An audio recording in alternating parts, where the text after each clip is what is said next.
Om Shanti. Good morning. 8 तारीख के बाबा के महावाक्य हैं। बाबा ने कहा, मीठे बच्चे, बुद्धि को रिफाइन बनाना है तो एक बात की याद में रहो, याद से ही आत्मा स्वच्छ बनती जाएगी। प्रश्न है, वर्तमान समय मनुष्य अपना टाइम व मनी वेस्ट कैसे कर रहे हैं? बाबा कहते, जब कोई शरीर छोड़ता है तो उसके पीछे कितना पैसा आदि खर्चा करते रहते हैं। जब शरीर छोड़कर चला गया तो उसकी कोई वैल्यू तो रही नहीं, इसलिए उनके पिछाड़ी जो कुछ करते हैं उसमें अपना टाइम और मनी वेस्ट करते हैं। ओम शांति। रूहानी बाप बैठ रूहानी बच्चों को समझाते हैं। ये भी ऐसे कहते हैं ना, फिर बाप है या दादा है, दादा भी कहेंगे रूहानी बाप तुम बच्चों को ये रूहानी नॉलेज सुनाते हैं, पास्ट प्रेजेंट फ्यूचर का। वास्तव में सतयुग से लेकर त्रेता अंत तक क्या हुआ है ये मुख्य बात है। बाकी द्वापर कलयुग में कौन कौन आए, क्या हुआ, उनकी हिस्ट्री ज्योग्राफी तो बहुत है। सतयुग त्रेता की कोई हिस्ट्री ज्योग्राफी है नहीं, और सबकी हिस्ट्री ज्योग्राफी है। बाकी देवी देवताओं को लाखों वर्ष पहले ले गए हैं, ये बेहद की बेसमझी है। तुम भी बेहद की बेसमझी में थे, अभी थोड़ा थोड़ा समझ रहे हो। कोई तो अभी भी कुछ समझते नहीं हैं, बहुत कुछ समझने का बाकी है। बाप ने आबू की महिमा पर समझाया, इस पर ख्याल करना चाहिए, तुम्हारी बुद्धि में आना चाहिए। तुम यहाँ बैठे हो, तुम्हारा यादगार दिलवाड़ा मंदिर कब बना है, कितने वर्ष बाद बना है? कहते हैं 1250 वर्ष हुए, तो बाकी कितने वर्ष रहे? 3750 वर्ष। तो उन्होंने भी अभी का यादगार और बैकुंठ का यादगार बनाया है। मंदिरों की भी कंपटीशन होती है ना, एक दो से अच्छा बनाएंगे। अभी तो पैसा ही कहाँ है जो बनावे, पैसा बहुत था तो सोमनाथ का मंदिर कितना बड़ा बनाया। अभी तो पैसा है कहाँ, अभी तो बना ना सकें। बाबा कहते, अगर आदि में बनाते रहते हैं परंतु ये सब फालतू ही है। मनुष्य तो अंधियारे में है, जब तक बनावे तब तक विनाश भी आ जाएगा। ये बातें कोई भी नहीं जानते, तोड़ते और बनाते रहते हैं। मुफ्त में पैसे आते रहते हैं, सब वेस्ट होता रहता है। Waste of time, waste of money, waste of energy. कोई मरता है तो कितना टाइम गवाते हैं। हम कुछ भी नहीं करते, आत्मा तो चली गई, बाकी खाल क्या काम की। सर्प खाल छोड़ देता है, उसकी वैल्यू क्या है? कुछ भी नहीं। भक्ति मार्ग में खाल की वैल्यू है क्या? जड़ चित्र की कितनी पूजा करते हैं, परंतु ये सब आए कैसे आए कुछ भी पता नहीं। इनको कहा जाता है भूत पूजा। 5 तत्वों की पूजा करते हैं। समझो ये लक्ष्मी नारायण स्वर्ग में राज्य करते थे। अच्छा, 150 वर्ष आयु पूरी हुई, शरीर छोड़ दिया, बस शरीर तो कोई काम का ना रहा, उनकी वहाँ क्या वैल्यू होगी? आत्मा चली गई, शरीर चंडाल के हाथ में दे दिया, वह रस्म रिवाज अनुसार जला देंगे। ऐसे भी नहीं उनकी मिट्टी लेकर उड़ाएंगे नाम करने के लिए, कुछ भी नहीं। यहाँ तो कितना करते हैं, ब्राह्मण खिलाते हैं, ये करते हैं, वहाँ कुछ होता ही नहीं। खाल तो कोई काम की नहीं रही ना, खाल तो जला देते हैं। बाकी चित्र रहते हैं, सो भी एक्यूरेट चित्र मिल ना सके। ये आदि देव की पत्थर की मूर्तियाँ एक्यूरेट थोड़ी हैं। पूजा जब शुरू की तब के पत्थर की हैं, असल जो था वह तो जलकर ख़त्म हो गया ना। फिर भक्ति मार्ग में यह निकला है। इन बातों पर भी सोच तो चलता है ना। आबू की महिमा को अच्छी रीति सिद्ध करना है। तुम भी यहाँ बैठे हो, यहाँ ही बाप सारे विश्व को नरक से स्वर्ग बना रहे हैं, तो यही सबसे ऊंच तीरथ ठहरा। अभी इतनी भावना नहीं है, सिर्फ एक शिव में भावना है। कहाँ भी जाओ शिव का मंदिर जरूर होगा। सोमनाथ में भी शिव का मंदिर था, अमरनाथ में भी शिव का ही है। कहते ना, शंकर ने पार्वती को कथा सुनाई, वहाँ तो कथा की बात ही नहीं। मनुष्यों को कुछ भी समझ नहीं है। अभी तुमको समझ आ गई है, आगे पता था क्या? कुछ नहीं ना। अभी बाबा आबू की कितनी महिमा करते हैं। आबू क्या है? सर्व तीर्थों में महान तीर्थ है। बाबा समझाते तो बहुत है, परंतु जबकि अनन्य बच्चों की बुद्धि में बैठे, अभी तो देह अभिमान बहुत है, ज्ञान तो बहुत ढेर चाहिए, रिफाइननेस बहुत आनी है। अभी तो योग बड़ा मुश्किल कोई का लगता है। योग के साथ फिर नॉलेज भी चाहिए। ऐसे नहीं सिर्फ योग में रहना है, योग में नॉलेज ज़रूर चाहिए।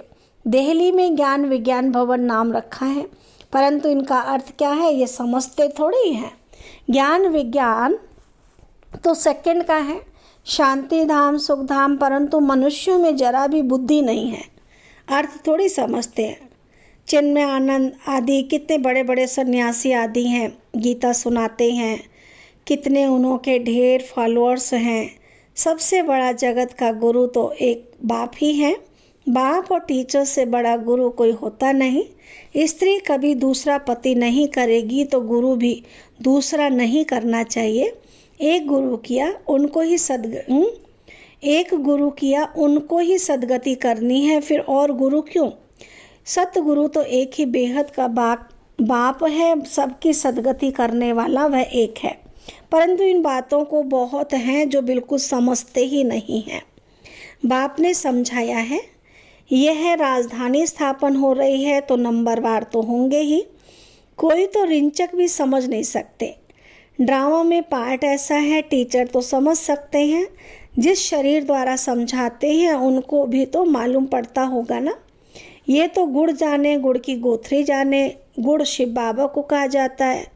बाकी सबकी अवस्था को बाप जानते हैं, हर एक की पढ़ाई से बाप समझ सकते हैं। कौन कैसे पढ़ते हैं, कितनी सर्विस करते हैं, कितना बाबा की सर्विस में जीवन सफल करते हैं। ऐसे नहीं इस ब्रह्मा ने घर बार छोड़ा है इसलिए लक्ष्मी नारायण बनते हैं, मेहनत करते हैं ना। ये नॉलेज बहुत ऊंची है।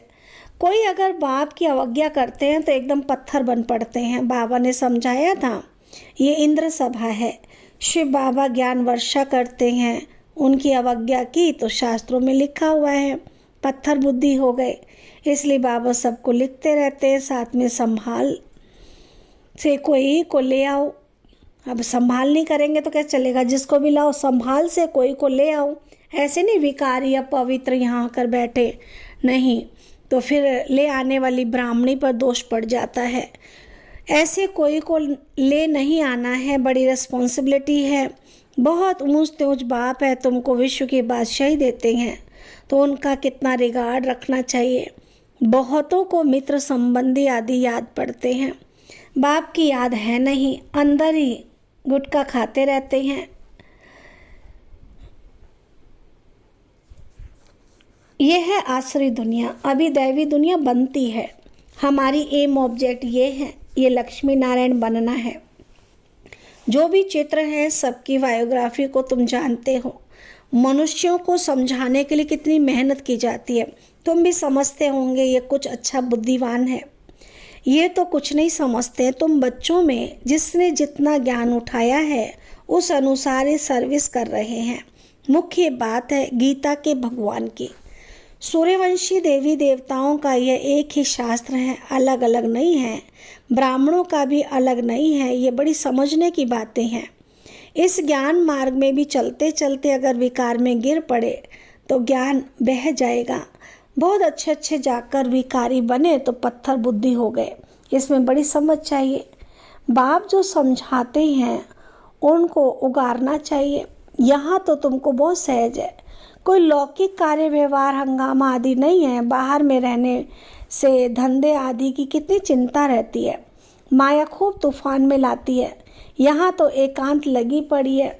बाप तो फिर भी बच्चों को पुरुषार्थ कराते रहते हैं। ये बाबा भी पुरुषार्थी है, पुरुषार्थ कराने वाला तो बाप है ना। इसमें विचार सागर मंथन करना पड़ता है। यहाँ तो बाप बच्चों के साथ बैठे हैं, जो पूरी उंगली देते हैं उनको ही सर्विसेबल कहेंगे।